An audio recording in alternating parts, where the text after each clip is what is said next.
না না এটা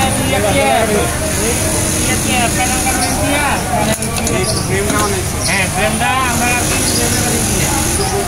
প্রোগ্রামটা হয়েছে